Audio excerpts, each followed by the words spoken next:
What I want to talk about today are 10 more techniques to break the grip when you're doing an armbar on somebody. When you're doing an armbar on somebody, they often defend. They defend here with a chain grip, or the palm-to-palm grip, or they grab their lapel, or they grab their sleeves, or they do a rear naked choke position, and they don't want to let you armbar them. So now, I recently did a video on 10 ways to break the grip when you've got an armbar. Here's 10 more ways to break the grip. So, Richie and I are sparring. Hey, how's it going? I take him down. I step into an armbar. How I get there doesn't really matter. I'm here, somehow, I found myself in an armbar. One of the simplest ways to break the armbar, not legal in submission grappling, not legal in Brazilian Jiu-Jitsu, but for MMA and for self-defense, this is pretty applicable. You're here, you're pulling, and you hammer fist the guy's face. This will happen, you'll extend his arms, you shift your grip up to the wrist, and you pull back. You keep that sucker tight against your chest. That might seem low tech, but I think one of my teachers, Eric Paulson, if I remember correctly, won a fight in Japan in Shuto, shoot wrestling, with that very technique. It's low tech, but it works. So here we are, I'm just not getting the armbar. For whatever reason, I'm giving up. What I'm going to do is I'm going to take my bottom leg, the leg that's closest to his legs, thread it through his arm. Most of the time he wants to get to his knees. He wants to get to his knees to crush me. I'm going to give him that opportunity. I'm going to open up my legs. He's going to come up. I'm going to control the back of his head. I'm going to fall back. He comes up to his knees. And move directly to the triangle choke, which, as you can see, is sort of effective. So here we are again. This is a different angle. We're here. However, I'm controlling the wrist. I thread my foot through, and I give him a way out. He turns in, I chop down, I control the head, and I triangle my legs. Sometimes you catch him a little bit sideways here. That's all right as well. If the choke doesn't work, I can extend my arms, extend my hips, still get the armbar. Come back please, Richie. That's moving to a regular triangle. There's another option here, where I'm going to take my top leg and thread it through his arm here. It was above his shoulder, now it's going to go into his armpit. My other foot comes here. Turn a bit, please. Here we are in what I sometimes call a Japanese style armbar. It's with one leg over the body. Typically I control it with the top arm. I'm going to fall on my side and I'm going to kick underneath his body. From here, I cross my ankles to get it started. I adjust, and then I triangle my legs. My top foot goes behind my bottom knee, and I squeeze. The single biggest problem people have with this triangle choke is that they do it on the guy's body, here. I can squeeze pretty hard. Right now my thigh is under Richie's shoulder. I want my thigh to be touching the back of his head. So I might just have to cross my ankles and walk back. Now his thigh is on my head, and I can squeeze and finish the armbar there. If you want more information on those two chokes, go check out a video I did called 5 Triangle Chokes That You Need to Know. Here's something that may or may not be legal in Brazilian Jiu-Jitsu, but they really do work, so you need to know them. Basically, on his arm, I can come with my top arm or my bottom arm. Depending which arm you're coming with to hook his arm, changes which techniques you're going to do.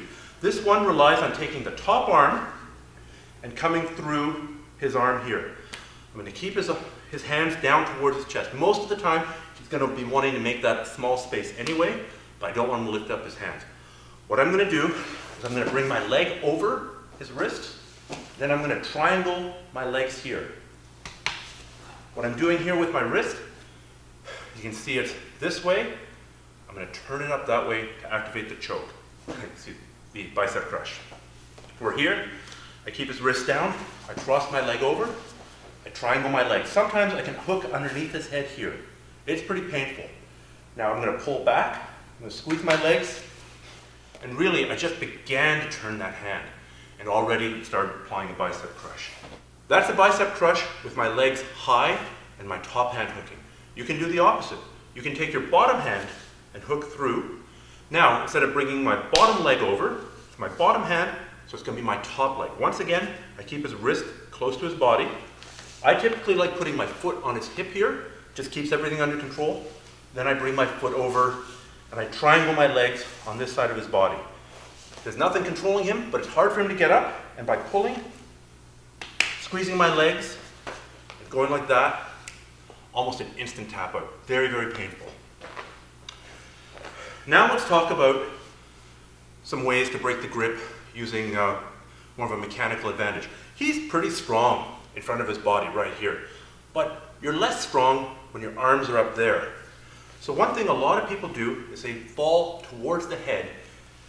Maybe they just have a figure four, a simple figure four grip here, and they fall towards the head, and then they can pull. One thing that falling towards the head allows you to do, as I talked about in the previous video, here I'm pulling at the bicep. Ideally, I'd like to pull at the wrists. If I fall towards the head, I can shift my grip to the wrist a bit, and then finish it there. That's with a standard figure four. One thing a lot of people like doing, they go deep with the top hand. They bring the other hand in here. I'm using I'm like a waiter, I'm holding a tray here. That's keeping his wrist from escaping a little bit. I bring my other hand in here with my elbow. Now, as you can see, I'm doing this kind of motion. What's that doing? It's twisting his grip from here to there. It's really weakening it. It's also applying a little bit of an Americana type shoulder lock. We're here, then I fall back flat to apply the lock. Here's a really, really simple but very effective Jedi mind trick that works with a whole bunch of different arm locks. I'm pulling, his natural response is going to be to pull back. So here's the timing. I pull, he pulls back. I relax. Most of the time, he'll model that and relax as well. Then, on the third beat, I'm going to take my hand and I'm going to hit the little finger edge of his hand. Not his fingers, the palm of his hand, or the judo chop. So I'm going to pull, relax, palm strike, and come back and apply the arm lock. The timing's important. I can't go here and while I'm pulling, try and hit his hand off. I can if I'm way bigger than him, but if he's strong and if he's smart, he's not going to let that happen. I pull and relax. He thinks he's out of the woods. Then I hit and I come back. For this next break, Richie moves from having his hands palm to palm or a chain grip to the full-on lion kill position. With the gi, without the gi, this is a really tough position to break. Last time I showed hitting the elbow with the palm to strip his grip apart like that. But you might not be able to do that. First of all, this hand might be holding his leg, right? That might be how you're controlling the guy. Secondly, this hand might be basing out here because he's trying to sit up. If he's trying to sit up, I can't take my hand off here. If I move there, he's going to come up to the top. So, for this technique, I'm going to control his leg. I'm going to fall on my elbow. I don't want to fall all the way flat. I want to stay up. Now, if I can't use my hand to push that elbow off, I can use my other leg. I'm going to bring my leg over. It's underneath my leg. I'm going to bring it over, and using the back side of my ankle, I'm going to strip it. I don't let him regrip, and I come up and I finish the arm lock, still holding onto his leg. One more time. We're here. I'm holding the leg. I'm trying to sit up a bit. I'm pulling. It's not working. Come here, strip, arm lock him.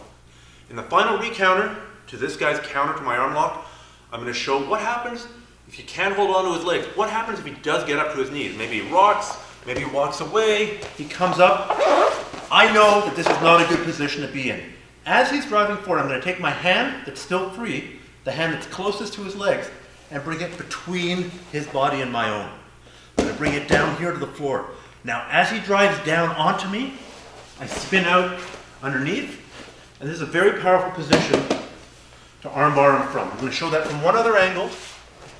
We're here, he gets to his knees, he drives in, I take this hand, I put it between our bodies, he drives in, just squish me, I spin out, I arm lock him here, or I grab his foot, pull it over my head, and apply the arm lock. Now, I'm not going to break down that last technique for you because I already have a video on YouTube breaking it down. It's called the armbar spin out from guard. Go check it out. Not only does it show you that technique in detail, but it also shows you a cool one-person drill that you can do to get the mechanics right. Because it is kind of a rubbing your belly and patting your head or the other way around kind of technique. It's got a lot of moving pieces and you have to get all the moving pieces correct. So go check out that other video and take care.